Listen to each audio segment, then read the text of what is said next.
دیکھیے، جس وقت اللہ تعالیٰ نے ختم نبوت کا فیصلہ کر لیا تو اس کا سب سے پہلا ناگزیر تقاضا کیا ہے؟ پہلا ناگزیر تقاضا یہ ہے کہ ہم صرف اس بات پر ایمان نہ لائیں کہ محمد رسول اللہ صلی اللہ علیہ وسلم رسول تھے، ہمیں 3 باتیں ہیں جو لازماً ماننی، اور یہ 3 باتیں ہماری ایمان کی بنیاد ہیں، اور ان 3 باتوں میں سے کسی ایک بات سے بھی اگر ہم انکار کریں گے تو ہم پیغمبر پر ایمان نہیں لا رہے، اگرچہ ہم ان کو اللہ کا رسول مانیں۔ پہلی چیز کیا ہے؟ پہلی چیز یہ ہے کہ محمد رسول اللہ صرف اللہ کے رسول نہیں ہیں بلکہ وہ اللہ کے آخری رسول ہیں۔ دوسری بات کیا ہے؟ محمد رسول اللہ صرف عربوں کے لیے نہیں آئے، کسی خاص علاقے میں نہیں آئے جیسے پہلے پیغمبر آتے تھے، وہ الی خلق کافہ، پوری دنیا کے لیے آئے ہیں۔ اور تیسری بات ہمیں یہ ماننی ہے کہ محمد صلی اللہ علیہ وسلم جو ہیں، جو ہدایت لے کر آئے ہیں وہ ہدایت قیامت تک کی ہدایت ہے۔ اب اگر وہ قیامت تک کی ہدایت ہے، یہ میں نے کیوں کہا قیامت تک کی ہدایت؟ اس لیے کہ وہ ہدایت خود بتا رہی ہے، وہ خود بتا رہی ہے کہ قیامت تک کیا معاملات ہونے ہیں، اب اس کے بعد ان قوموں کے ساتھ کیا ہونا ہے جنہوں نے محمد کو نہیں مانا، ان قوموں کے ساتھ کیا ہونا ہے جنہوں نے مانا، ہر چیز حتمی طور پہ اس کتاب میں آ گئی۔ اب کوئی شخص یہ کہتا ہے کہ جی کسی اور کو بھی پیغمبر ہونا چاہیے ہے، تو سب سے پہلی بات اس پر ہم آتے ہیں کہ ضرورت کیسے پوری ہوگی۔ سب سے پہلی جو اس کو دلیل لے کر آنی ہے وہ دلیل یہ لے کر آنی ہے کہ قرآن مجید جس وقت محمد صلی اللہ علیہ وسلم کو قیامت تک کی ہدایت دے کر بھیج رہا ہے۔ آپ کو میں ایک دلچسپ بتاؤں، بنی اسرائیل کے اندر جب پیغمبر آتے تھے نا، پے در پہ اللہ تعالیٰ نے بھیجے، تو ہر پیغمبر آنے والے پیغمبر کی پیشن گوئی کرتا تھا، ٹھیک ہے؟ بنی اسماعیل میں تو یہ سلسلہ ہوا نہیں، سیدنا اسماعیل کے بعد رسول اللہ صلی اللہ علیہ وسلم پہلے پیغمبر ہیں، لیکن قرآن مجید نے چونکہ آپ کو قیامت تک کی ہدایت دے کر بھیجا ہے، تو اب یہ ناگزیر تقاضا ہے کہ جس پیغمبر نے رسول اللہ کے بعد آنا ہے اس کا ذکر قرآن مجید میں ہو۔ بالکل، جس طرح کے پہلے ہم دیکھتے ہیں کہ بہت کلیئرلی آپ صلی اللہ علیہ وسلم کے بارے میں حضرت عیسیٰ پیشن گوئی کر رہے ہیں کہ میرے بعد جو ہے پیراکلیٹ کا ورڈ استعمال کیا، میرے بعد وہ آئے گا، اس کے منہ کے اندر اللہ اپنا کلام ڈالے گا، وہ ہدایت کا باعث بنے گا۔ اس سے پہلے پھر حضرت موسیٰ پریڈکٹ کر رہے ہیں کہ بنی اسرائیل کے بھائیوں کے اندر وہ نبی آئیں گے جن کے منہ میں اللہ اپنا کلام ڈالے گا۔ لیکن ہم قرآن کے اندر دیکھتے ہیں کہ دور دور تک کوئی شائبہ تک موجود نہیں ہے اس چیز کا کہ آپ صلی اللہ علیہ وسلم کے بعد کوئی آئے گا، بلکہ آن انادر نوٹ اعلان کیا جا رہا ہے کہ آپ صلی اللہ علیہ وسلم خاتم النبیین ہیں۔ لیکن میں ایک اور بات یہاں پہ کرتا ہوں، قرآن مجید کی سورہ احزاب میں جس وقت سیدنا زید آپ کے متبنہ سے آپ کے متعلقہ کے نکاح کے موقع پر اللہ تعالیٰ نے یہ ہدایت دی ہے کہ محمد جو ہے وہ خاتم النبیین ہیں، اور اس موقع پر یہ نہیں ہو سکتا کہ ایک ایسی رسم جو تمہاری اپنی پیدا کردہ ہے اس کا خاتمہ نہ کرے، اس لیے کہ اس کے بعد تو یہ موقع نہیں ملے گا۔ اس موقع پر وہ ہدایت آئی ہے۔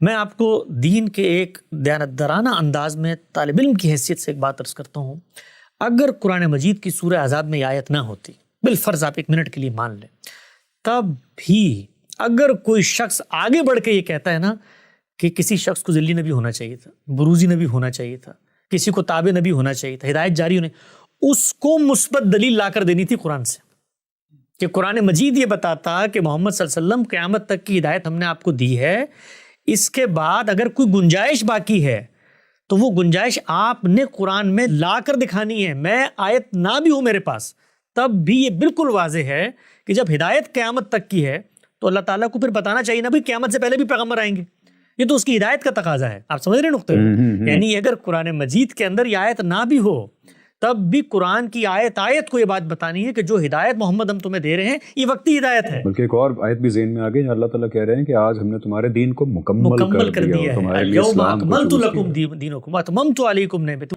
یہ سب کچھ کر دیا۔ تو یہ بات تو ہماری امت کا، ہماری ملت کا مشترکہ حافظہ ہے، اس کے اوپر تو کوئی سوال ہی نہیں ہو سکتا کہ رسالت مآب صلی اللہ علیہ وسلم کے رخصت ہونے کے بعد روئے زمین پر کوئی شخص پیغمبری کا دعویٰ بھی کر سکتا ہے، ہم اس پہ ہنسیں گے، ہم مذاق سمجھیں گے اس بات کو، اس لیے کہ دین نے بتانا تھا پیغمبر آنا ہے۔ دین تو کہہ رہا ہے قیامت تک کی حتمی اطاعت اور قول فیصل اور میزان اور فرقان اور حکم اور معین، یہ سب کچھ لا کے میں نے دے دیا۔ تو بھائی قرآن مجید میں وہ آیتیں کہاں ہیں جن میں یہ لکھا گیا ہو کہ بھائی یہ ہدایت اس وقت تک کے لیے ہے جب تک میں اگلا پیغمبر نہیں بھیج دیتا؟ تو قرآن کا تو صفحہ صفحہ، لفظ لفظ، آیت بتا رہی ہے کہ یہ نذیر للعالمین ہے، جہان والوں کے لیے ایک نذیر ہے۔ اس کے بعد آئیے ختم نبوت کی آیت پہ۔ جس وقت اللہ تعالیٰ نے یہ کہا کہ پیغمبر صلی اللہ علیہ وسلم جو ہیں وہ انبیاء کی مہر ہیں، سیلڈ آف دی پروفٹ، خاتم کا لفظ آتا ہے نا۔ اچھا، اس میں آپ کو میں دلچسپ بتاؤں، اللہ تعالیٰ جس وقت کچھ حقائق کو روئے زمین پر منتقل کرنا چاہتے ہیں نا تو اس میں کوئی ابہام باقی نہیں رکھتے۔ وہ لوگ کہ جنہوں نے اس زمین پر پیغمبر صلی اللہ علیہ وسلم کے رخصت ہونے کے بعد ذلی، بروزی، تابع، غیر تشریعی نبی ہونے کا دعویٰ بھی کیا، ان میں سے کوئی ایک بھی اس آیت کے مفہوم میں خرابی نہیں پیدا کر سکتا. وہ یہی ترجمہ کر رہا ہے کہ آپ سیل آف دی پروفٹ ہیں. اب ہوتا کیا ہے؟ ہوتا یہ ہے کہ وہ یہ کہتے ہیں کہ جو سیل کا مطلب ہے، ایک تو یہ ہے کہ جی مہر لگا کے آپ نے معاملے کو بند کر دیا، تو یہ اس مفہوم میں بھی تو آ سکتی ہے نا کہ یہ مہر تصدیق کے لیے ہے. گویا جو بھی پیغمبر آئے گا اس کو محمد صلی اللہ علیہ وسلم کی تائید حاصل ہوگی، ان کی مہر حاصل ہوگی. تو ہم آج یہ دعویٰ کر رہے ہیں کہ ہم پیغمبر ہیں، ہمیں پیغمبر صلی اللہ علیہ وسلم نے تصویب دے دی ہے، تائید دے دی، ہم ان کے تابع ہیں. ذل کا مطلب کیا ہوتا ہے؟ سایہ. بروز وہی حقیقت جو وہاں تھی وہ جاری ہو گئی. تو ہماری امت میں بڑے بڑے گمراہ فتنے پیدا ہوئے. آپ کو تصوف کی روایت میں پورا نقطہ نظر ملتا ہے جس کو ابن عربی، شیخ عبد القادر جیلانی، یہ باقی لوگ بیان کرتے ہیں. وہ کیا ہے؟ وہ یہ ہے کہ نبوت کا جو خاتمہ ہوا ہے وہ صرف ایک پہلو سے ہوا ہے. وہ کیا ہے؟ صوفیہ کہتے ہیں تشریع نبوت کا خاتمہ. وہ غیر تشریع تو ابھی بھی جاری ہے. قادیانی صاحب بھی غالباً صوفی مسلک سے تھے. اب ان کے کیا معاملہ ہوا اس کو میں آگے بیان کرتا ہوں. تو یہ چیز انہوں نے پیدا کر دی، انحراف. جب یہ انحراف پیدا کر دیا تو اب تو قرآن نے فیصلہ کرا نا، ہم قرآن کے پاس جائیں گے. کیا قرآن مجید جس وقت آپ کو نبیوں کی مہر قرار دے رہا ہے تو آپ کو جو دوسرا مفہوم ہے کہ ہو سکتا ہے کوئی اور بھی آ جائے اس کی تصدیق رسول اللہ صلی اللہ علیہ وسلم کر لیں، تو وہ تصدیق تو اس کتاب کے اندر ہونی ہے نا بھائی.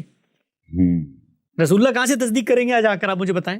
میں نعوذ باللہ اگر کھڑے ہو کے آج دعویٰ کرتا ہوں کہ جی اللہ تعالیٰ نے مجھ پر بھی وحی کر دی ہے، اور خاتم النبیین کا مطلب یہ ہے کہ پروفٹ صلی اللہ علیہ وسلم، رسول اللہ صلی اللہ علیہ وسلم نبیوں کی مہر تھے، اور مہر کا مطلب یہ ہے کہ ان کی تصدیق سے میں نبی بنوں گا.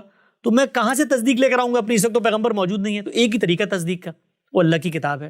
تو آپ یہ بتائیے کہ اللہ کی کتاب نے کہیں پہ یہ کہا ہو کہ جی نبوت تو اس پہلو سے میں نے ختم کی ہے، باقی پہلوؤں سے تصدیقیں ہوتی رہیں گی، وہ یہ پہلو ہیں. Very important point. تو کوئی ایک بھی نقطہ نہیں ہے. تو ہمارے صوفیہ کے اندر یہ انحراف پیدا ہوا. اسی طریقے سے بعض لوگوں نے سیدنا مسیح اور مہدی کے نزول ثانی کے بارے میں بعض تصورات پیدا کیے، اس میں کچھ انحرافات پیدا ہوئے. مرزا غلام احمد صاحب قادیانی کے ہاں انحرافات اور اسی طریقے سے ختم نبوت کے تصور کے اندر جو مختلف نوعیت کی خرافات پیدا ہوئیں وہ کمبینیشنز کا مجموعہ ہے. کچھ چیزیں انہوں نے صوفیہ سے لیں کہ بھئی یہ غیر تشریعی نبوت ہے، کچھ چیزیں نے رسول اللہ صلی اللہ علیہ وسلم سے منسوب روایات سے لیں کہ ایک مسیح نے تو آنا ہی ہے، ایک مہدی نے تو آنا ہی ہے. کچھ چیزیں انہوں نے ہندو تصوف کے فلسفے سے لی، جس طرح اوتار کے اندر وحدت الوجود کے تصور میں کائنات میں تجسیم ہو کے ظہور ہو جاتا ہے، تو اس پہلو کو ذل اور بروز کے دعووں سے انہوں نے شامل کرنے کی کوشش کی. تو ایک کمبینیشن آف گمراہی وجود میں آیا. اس کمبینیشن آف گمراہی کے بارے میں قرآن مجید اور پیغمبر صلی اللہ علیہ وسلم کی تصریحات اتنی واضح ہیں، اتنی قطعی ہیں کہ اس معاملے میں لڑنے بھڑنے کی کوئی گنجائش ہی نہیں ہے. رسول اللہ صلی اللہ علیہ وسلم نے فرمایا لم یبق من النبوۃ الا المبشرات. پہلے فرمایا کہ نبوت کا خاتمہ ہو گیا ہے، میں نبی بھی ہوں، میں رسول بھی ہوں. تو صحابہ اکرام کے دل میں ایک حزن قلق پیدا ہوا کہ اللہ کے پیغمبر رخصت ہو رہے ہیں، اس کے بعد کیا ہوگا؟ تو آپ صلی اللہ علیہ وسلم نے فرمایا کہ نہیں، نبوت ختم، ہر پہلو سے ختم ہو چکی ہے.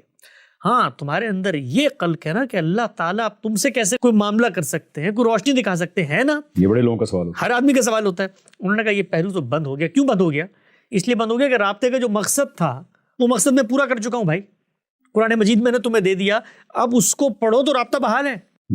یعنی کہ اللہ تعالیٰ سے میں ہدایت اگر چاہتا ہوں تو قرآن مجید موجود ہے اور اس کی اپلیکیشن سنت میں موجود ہے.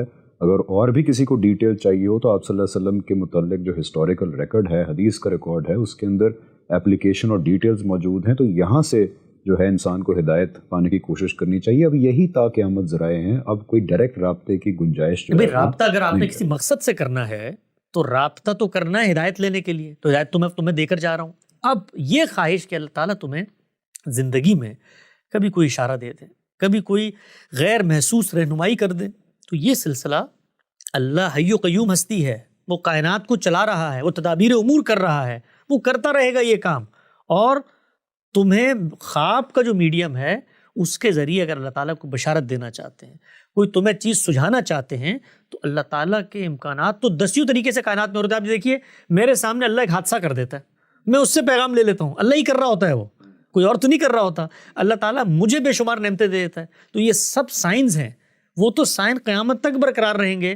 تو آپ نے فرمایا کہ خواب بھی موجود ہے بھائی، اور بھی بہت ساری چیزیں موجود ہیں کائنات کے اندر، اللہ تعالیٰ کی نعمتیں ہیں، حادثات ہیں، تقریبات ہیں، قوموں کا عروج و زوال ہے، قرآن مجید کی پیشن گوئیاں ہیں، رسول پاک صلی اللہ علیہ وسلم نے دین کی جو وہ سب چیزیں میرے ایمان کے ازدیاد کا باعث بنتی ہیں۔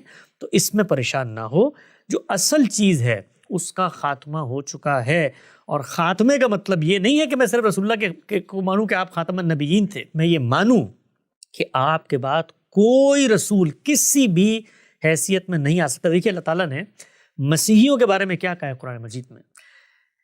مسیح شرک کرتے ہیں، اللہ نے کہا کہ انہوں نے شرک کیا، خدا کو کسی کی ذات سے سمجھنا یا کسی کو خدا کی ذات سے سمجھنا، یا خلق میں، پیدائش میں، یا تدابیر امور میں، کائنات کے انتظام و انصرام کو چلانے میں کسی کو شریک کرنا شرک ہے۔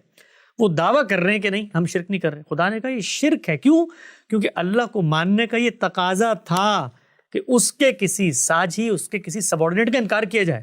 یہ نہیں ہو سکتا کہ میں کہوں میں اللہ کو مانتا ہوں اور سیدنا مسیح اس کے بیٹے ہیں۔ اسی طریقے سے ختم نبوت پر آپ کا ایمان نہیں ہوگا اگر آپ یہ مانیں کہ رسول اللہ صلی اللہ علیہ وسلم کے بعد کسی نہ کسی پہلو سے حقیقت محمدیہ کا ظہور ہو جائے گا، کسی نہ کسی پہلو سے غیر تشریح نبی آ جائیں گے، کسی نہ کسی پہلو سے ذلی بروزی اور اس طرح کے تصورات ہم پیدا کر لیں۔ یہ ختم نبوت اس وجہ سے ہم مرزا غلام احمد صاحب کا قادیانی ہوں یا کوئی اور دنیا میں شخص ہو، آج ہے، کل ہے، ماضی میں گزرا یا پیدا ہوگا، ان سب کے اس طرح کے دعووں کو کھلا کفر کہتے ہیں۔ یہ کوئی مولویانہ فتویٰ نہیں ہے بھائی، جو ہمارے چھوٹی چھوٹی بات پہ لوگ کفر فسق کا فرق، یہ قرآن مجید کا ناگزیر تقاضا ہے۔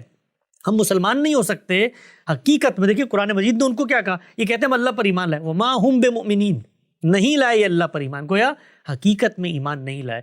تو یہ ہے عقیدہ ختم نبوت، یہ ہے میرے ایمان کی بنیاد۔